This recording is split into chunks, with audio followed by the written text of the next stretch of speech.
हमारे को ऊपर वाले का एक आशीर्वाद है, जब ये गाना ओल्डी चुनरिया टी सीरीज पे गया जी, उन्होंने इसको देखा और कहा कि इस टीम का एक गाना और डालो। अरे वाह वाह वाह। अब हिमेश जी को सिचुएशन बताई, वो सिचुएशन लेके आए और मुझे बोले कि सर एक गाना और करना है। पहले हम दोनों में उम्र का इतना फ़र्क है, मैं उनके बाप की एज के लगभग हूँ, वो बच्चे जैसे। तो अब हम दोनों ने तय किया था तुम मुझे सर बोलो, मैं आपको सर बोलूँगा, ख़त्म। सही, अच्छा ये हमारा संबोधन था। बिल्कुल, हाँ। तो मैंने सर कोई टेंशन नहीं, करेंगे। तो ये गाना जब हम लोग करने लगे तो क्या होना चाहिए, क्या होना चाहिए, तो मैंने कहा यार एक अनोखा गाना लिखते हैं, ट्राई करते हैं अपन। तो बोले क्या? हमने कहा मुझे पहले लिखने दो, क्योंकि हिमेश भाई अक्सर ट्यून बनाते हैं हाँ। और फिर लिखवाते हैं। तो बोले ठीक है लिखो। तो मैं सोच ही रहा था, तब तक ट्यून तो भाई ने, कहाँ चुप रहेगा, वो सर आप तो लिख ही लोगे, ट्यून सुन लो पहले। तो उन्होंने मुझे ट्यून सुनाई और मैंने गाना लिखा। तुम पे हमें अटके यारा दिल भी मारे झटके, तुम हो हटके हम भी हैं हटके। ये गाना उन्होंने सलमान खान साहब को सुनाया और 2-3 दिन। तो मेरे को बोला सर गाना तो ओके हो गया, एक प्रॉब्लम है। तो बोलो। बोले प्रॉब्लम ये है कि इसमें भाई आ सकता है क्या? मैं क्या हिमेश भाई, भाई यार कहाँ रोमांटिक गाने हैं, भाई का क्या लेना देना। सही है। बोले नहीं, वो जो भाई है ना वो अरबाज भाई है। और वो गाने में आएगा तो सर थोड़ा सा एक होता है हर आदमी को। बिल्कुल। मैंने ठीक है, तो मैंने एक लाइन लिखी, बच के रहना प्यार में तुमको पड़ जाए ना फटके, और भैया को तू खटके। तो अचानक लगा कि यही तो कहानी है। कहानी यही थी, कहानी ये थी। और वो गाना इस तरह से हमको मिला और वो भी सुपर डुपर हिट हुआ। बहुत तो आसानी से लिख लिया ये गाना। ये सोचा तो बड़ी आसानी से था, लेकिन आप सोचिए कि ये गाना मैंने 15 मिनट में लिखा और 3 दिन में एक काफिये की तलाश करता रहा। मुझे मिला नहीं, काफिये कम पड़ गए थे। क्या कौन सा था वो काफिया? तो फिर बाद में मेरी जहन में आया, कर ले याद तो रट के। अभी रट के फिर हिमेश भाई बोले कि ये रट के समझ में आएगा। मैंने कहा काफिया तो है ना, समझते रहेंगे। सही है।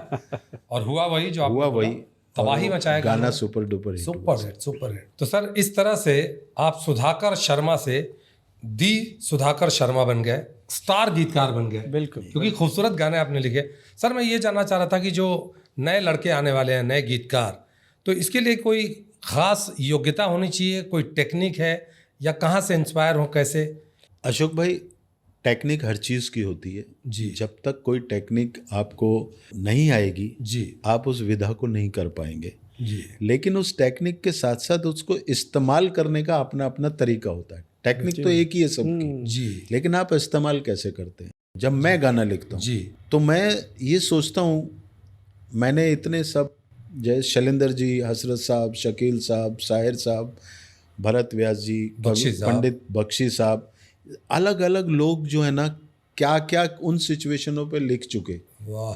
और वो कैसे लिखते थे जी। तो आप उनकी चीज़ को वहीं रहने दो। वाह। लेकिन आपको एक गली मिल जाती है बिल्कुल कि चलो मैं ऐसे करता हूँ, लेकिन उससे पहले हमें उनको रेस्पेक्ट देना चाहिए, बिल्कुल उनकी इज्जत करनी चाहिए। कि अगर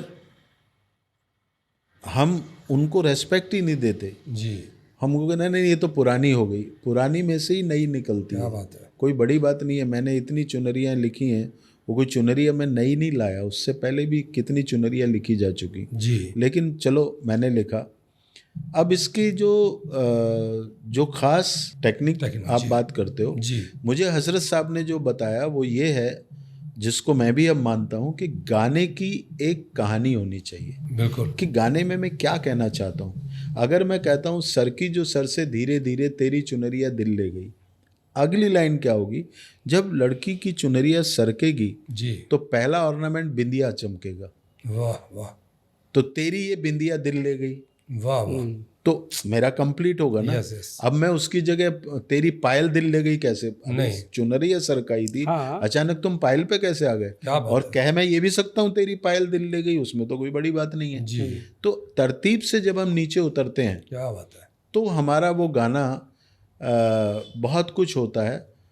और जो मैंने गली की बात बताई, एक दिन बारिश का मौसम था जी, और अगर कोई राइटर सिर्फ अपने तरीके से ही गाना लिखता हो तो कितने गाने लिखेगा? मैक्सिमम 100। बिल्कुल। उसके बाद अपने में ही घूमता रहेगा। मैं क्या करता हूँ, मैं दूसरों की गली में जाके उन जैसा लिखने की कोशिश भी करता हूँ जिसमें मेरा थोड़ा सा रंग अलग हो जाता है। बिल्कुल। मैंने एक दिन बोला कि हिमेश भाई, आज मैं गाना लिखूंगा, तुम मेरे को बिल्कुल टोकना मत। और वो गाना जो मैं लिखूंगा वो आपको पसंद भी नहीं आएगा। अच्छा। और वो गाना कहीं लगेगा भी नहीं। तो आज फालतू काम करते हैं। हिमेश भाई बोले, यार सर ये क्या बात हुई? मैंने कहा देखो, अब ये बात तो हुई, लेकिन मैं गाना लिखूंगा और आपको ट्यून बनानी पड़ेगी। वो लॉजिक मत लाना सर, इसको कौन लेगा। अच्छा। वो मैं पहले से ही मेंटली प्रिपेयर हूँ। बोला अच्छा ठीक है, आप लिखिए। तो मैंने कहा यार ये गुलजार साहब बड़ा अलग सा लिखते हैं, चाय छप पानी में और गीले गीले पानी में नीला पीला, ऐसा वो उनका एक स्टाइल है। बिल्कुल। अब देखिए साहब, मैं गुलजार साहब का मुकाबला तो बिल्कुल मैं क्या, मेरा ख्याल है कोई बेमिसाल है। बट हमने कहा इस गली में हम अगर कुछ लिखें तो क्या लिखेंगे। बिल्कुल। तो हमने ऐसी फेंकम फेंक शुरू सोचा दिमाग में, और मैंने कहा, मैंने जिंदगी को इस्तेमाल किया। अच्छा जी। और मेरा गाना था, तूने जिंदगी में आके जिंदगी जिंदगी बदल दी। Oh my God. 4-6 बार जिंदगी जिंदगी लगा दी मैंने, और मैंने पूरा गाना लिख दिया। हिमेश भाई को पसंद आया, उन्होंने वो गाना बना लिया। अब हमको जो पिक्चरें मिल रही थी वो पिक्चरें मतलब सलमान भाई की थी, और सलमान भाई को बीट गाने चाहिए थे सब जी। उनको तो अलग डांस वांस सब गाना चाहिए। ये गाना तो उन पे फिट ही नहीं होगा। तो हिमेश भाई बोले चलो देखते हैं सर आप, हमने बना तो लिए। तो जब ये गाना बना के हमारे स्टॉक में था तो हमारे पास एक फिल्म आई हमराज, जिसमें बॉबी देओल था। कमाल की मूवी थी। मैंने कहा हिमेश भाई एक गाना इनको सुनाओ आप। अच्छा। और एक सिचुएशन हमारे पास आई और हमने ये गाना हमारे अब्बास मस्तान साहब को सुनाया और उनको एकदम चिपक गया गाना। वाह। और बात यहीं तक सीमित नहीं रही साहब, इसमें मुझे बेस्ट लिरिक राइटिंग के लिए नॉमिनेशन भी मिला। अरे वाह वाह वाह। और वो फिल्म ऐसी अजीब थी कि एक साल में फिल्म फेयर में 5 गाने नॉमिनेट होते हैं, जिनमें से 3 मेरे लिखे हुए थे, 2 में पूरी फिल्म इंडस्ट्री थी। वाह वाह वाह। बेस्ट लिरिक्स के लिए मेरा खुद का नाम था, तूने जिंदगी में आके जिंदगी जिंदगी बदल दी। और बेस्ट मेल सिंगर के लिए कुमार शानू थे, सनम मेरे हमराज। और बेस्ट आइटम सॉन्ग के लिए के थे, बर्दाश्त नहीं कर सकते। हाँ, क्या गाना था वो भी। और ये जिंदगी वाला तो सर, तूने जिंदगी में आके, उदित जी और अलका जी ने गाया। आई थिंक सुपर डुपर, बहुत अच्छा। जब आप लिखते हैं तो पहले धुन आती है या शब्द आते हैं? नहीं, पहले शब्द।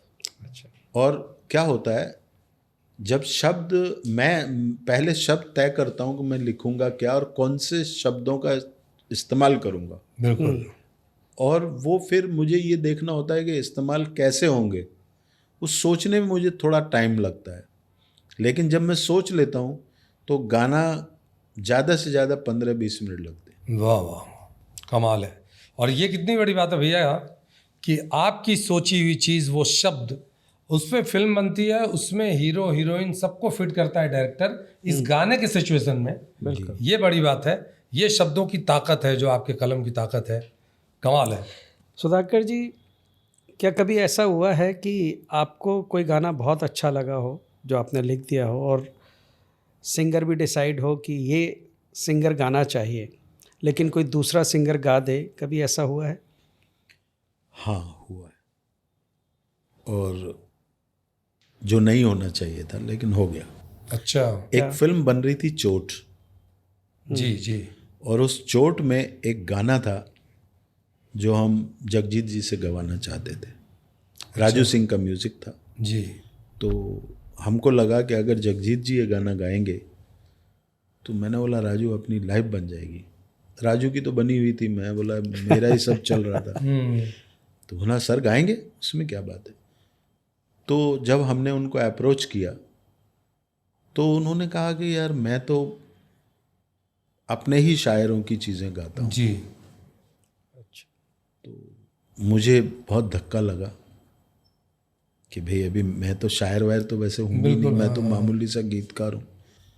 तो मैंने कहा छोड़िए सर, पंकज उदास से गवाते हैं। अच्छा। और हमने वो गाना पंकज उदास से गवाया।